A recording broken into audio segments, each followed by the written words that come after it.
Ternyata banyak orang-orang yang menyesal di ujung kehidupannya ketika menjelang kematiannya.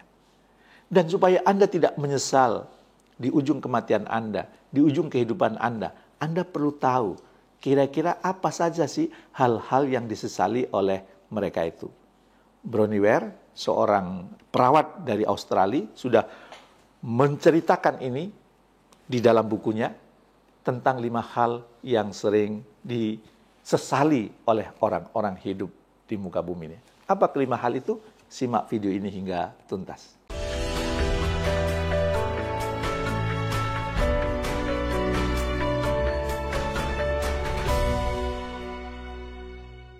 Di antara beberapa aktivitas yang pernah saya lakukan, tentu sebagai seorang Muslim, membaca kitab suci, membaca Al-Quran.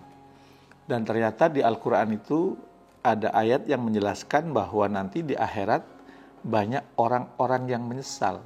Ya, kenapa di dunia dulu tidak beramal soleh. Bahkan juga ada yang menyesal seandainya dia bisa dijadikan tanah, lebih baik jadi tanah gitu.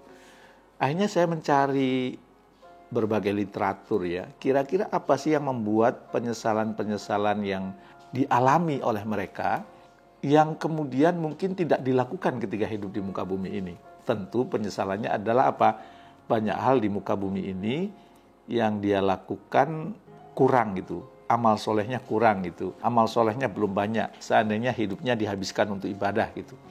Namun supaya saya lebih lengkap lagi, akhirnya saya mencari literatur yang kira-kira penyesalan-penyesalan yang dihadapi oleh banyak orang itu apa sih? Ya. Dan akhirnya sampailah saya pada buku yang ditulis oleh Bronnie Ware, ya, judulnya The Top 5 Regrets of the Dying. Ya. Jadi ada 5 penyesalan hidup yang dialami oleh manusia. Kenapa saya pilih buku ini? Karena Bronnie Ware ini seorang perawat, ya, yang merawat orang-orang yang mau meninggal, ya. Kurang lebih diperkirakan usianya tidak lebih dari 12 minggu lagi dia akan meninggal.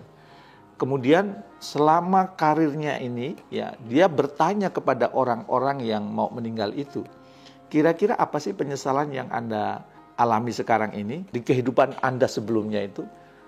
Boleh diceritakan gitu ya. Nah, kemudian si Bronnie Ware ini setelah mewawancarai, kemudian dia susun, ya, ternyata dari pertanyaan-pertanyaan diajukan dari klien-klien yang mau meninggal itu, ya, Bronnie Ware menemukan ternyata ada 5 penyesalan tertinggi. Ya, tentu penyesalannya banyak, tapi kalau dibuat akumulasi itu ada 5 penyesalan tertinggi. Saya berharap Anda tidak termasuk yang menyesal ini ya, sehingga dipersiapkan dari sekarang nih kalau usia Anda masih muda gitu ya. Ternyata penyesalan yang pertama adalah, ya, dia mengatakan seandainya saya bisa menjadi diri sendiri. Kenapa? Karena ternyata banyak orang yang hidup itu tidak menjadi dirinya sendiri. Dia hidup dikendalikan oleh orang lain. Dia hidup diatur oleh orang lain. Dia tidak menampilkan versi terbaik dalam hidupnya. Jadi hidupnya itu dalam kendali orang lain. Ya. Sesungguhnya dia itu bukan manusia yang merdeka. Sesungguhnya dia itu dalam tanda kutip budak. Ya. Kenapa? Karena hidupnya dikendalikan oleh orang lain. Nah, orang-orang yang sudah menunggu hari kematian ini, dia mengatakan, seandainya saya bisa menjadi diri sendiri, itu sebenarnya jauh lebih baik. Karena selama ini hidup saya dikendalikan oleh orang lain. Ya. Saya tidak menjadi versi terbaik dalam hidup saya. Maka buat Anda supaya nanti tidak menyesal, temukan versi terbaik Anda itu apa. Ya. Banyak pendekatan. Kalau saya menggunakan pendekatan konsep Stephen, mendalami, oh ini orang sensing, harusnya hidup yang dijalani seperti ini. Oh ini orang thinking, kehidupan yang seharusnya kemudian ditempuh seperti ini.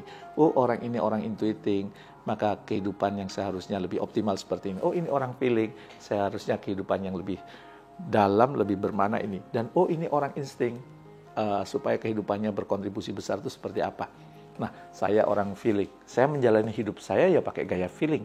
Sehingga insya Allah di akhir kehidupan saya tidak menyesal untuk yang poin pertama ini. Seandainya saya bisa menjadi diri sendiri. Alhamdulillah, sekarang saya sudah menjadi diri sendiri. Bagaimana dengan Anda? Apakah Anda sudah menjadi diri sendiri? Kalau belum, segera temukan siapa diri Anda dan hiduplah sesuai dengan diri Anda yang terbaik, versi Anda yang terbaik. Allah itu memberikan versi yang terbaik kepada Anda, manfaatkan, optimalkan. Itu yang pertama. Penyesalan yang kedua adalah seandainya saya tidak bekerja keras. Ternyata orang-orang yang mau meninggal itu menyesal dulu waktu hidupnya kerja keras ya. Berangkat sebelum matahari terbit, pulang setelah matahari tenggelam. Kenapa? Karena akhirnya dia kehilangan hubungan kedekatan dengan pasangan hidup, kedekatan dengan putra-putrinya, kedekatan dengan orang-orang yang dicintainya. Toh ketika hidup setelah tua pun hasilnya habis digunakan untuk membiayai penyakitnya, untuk membiayai ketidakberdayaannya itu ya. Dan dia mengatakan, seandainya saya tidak bekerja keras, maka bisa lebih menikmati hidup, bisa kemudian menjalani hidup lebih enjoy. Jadi hati-hati, Anda yang kerja terlalu keras bisa menyesal di masa tua. Maka apa? Ya, nikmati pekerjaan Anda. Kalau bisa tuntaskan ya dengan efisien, dengan efektif. Jangan menghabiskan energi Anda ya untuk pekerjaan Anda dan Anda melupakan yang lain. Hidup Anda tidak seimbang. Ya, itu yang kedua. Dan alhamdulillah yang ini pun insya Allah saya juga tidak menyesal. Ya. Yang ketiga, seandainya saya punya kebebasan mengungkapkan perasaan, ternyata banyak orang-orang yang punya perasaan yang dipendam, ya, tidak diungkapkan. Ya. Kalau seandainya aku punya kebebasan untuk mengungkapkan, mungkin tidak seperti ini yang terjadi. Mungkin penyakitku tidak seperti sebanyak ini. Maka saran saya, mulai sekarang Anda perlu punya kebebasan untuk mengungkapkan perasaan. Kalau Anda kemudian gak enak mengungkapkan itu kepada orang lain, maka gak apa-apa ditulis, diungkapkan perasaan. Ya. Kalau saya di handphone saya itu ada itu bagian untuk mengungkapkan perasaan saya, sehingga kalau lagi terjadi gak enak saya ungkapkan di situ. Ya, tidak ada yang dipendam, karena hati ini adalah sesuatu yang mulia, maka jangan sampai hal-hal yang negatif disimpan di dalam hati, disimpan dalam pikiran, maka ungkapkan. Yang ini pun insya Allah saya juga tidak menyesal, ya, saya ungkapkan. Termasuk kalau saya kecewa, kalau saya nggak berkenan dengan seseorang, itu saya ungkapkan ya dengan bahasa yang baik tentunya ya, yang dengan harapan tidak menyakiti orang yang saya ungkapkan perasaan itu ya. Kalau toh ada saya ketika mengkader orang, membina orang, ketika ada orang-orang yang mungkin punya sisi negatif, saya ungkapkan juga. Ada hal yang perlu dibenahi, saya ungkapkan, tidak semuanya diapresiasi. Ya, yang pahit pun diungkapkan supaya saya tidak menyesal juga di masa tua. Dan yang keempat adalah penyesalan seandainya saja aku bisa tetap terhubung dengan sahabatku. Karena apa? Karena dengan kesibukannya, dengan kerja kerasnya, banyak orang-orang yang terputus hubungan dengan sahabatnya. Ketika sahabatnya itu menikahkan anaknya, dia tidak hadir. Ketika sahabatnya punya momen-momen penting, dia tidak hadir. Dan itu penyesalannya di masa tua. Ya. Maka jangan sampai Anda menyesal. Maka kalau diundang oleh sahabat Anda, ada momen-momen penting bagi sahabat Anda, ya, sebisa mungkin Anda hadir, ya, supaya Anda tidak menyesali masa tua. Ya. Saya sendiri sekarang belum tua-tua banget gitu, pernah menyesal dua hal itu. Ya. Ada sahabat saya sakit keras gitu di rumah sakit Darmais gitu. Waktu itu saya pulang dari Surabaya, mendarat di Soekarno-Hatta, kemudian saya lewat tuh, kayaknya perlu mampir nih nengok, tapi enggak, ditunda dulu deh, ya. Saya mau rekaman dulu, nanti selesai rekaman waktu itu saya menjadi pengisi acara di Radio Trijaya, selesai rekaman dari Trijaya saya akan ke rumah sakit itu.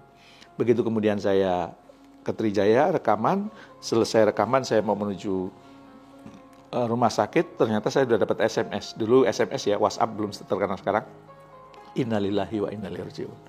Menyesal kenapa ditunda. Ya. Padahal itu kejadian satu saja. Bagaimana kalau kemudian kita kehilangan teman-teman dan kehilangan kesempatan untuk berinteraksi dengan teman yang lain. Ya. Dan ternyata yang kelima, seandainya aku bisa membiarkan diriku lebih bahagia. Jadi ternyata banyak orang hidup menjalani tidak bahagia. Jadi mulai sekarang jangan nunggu mendekati kematian, berbahagialah. Ya. Dimulai dari senyum yang sederhana, ya.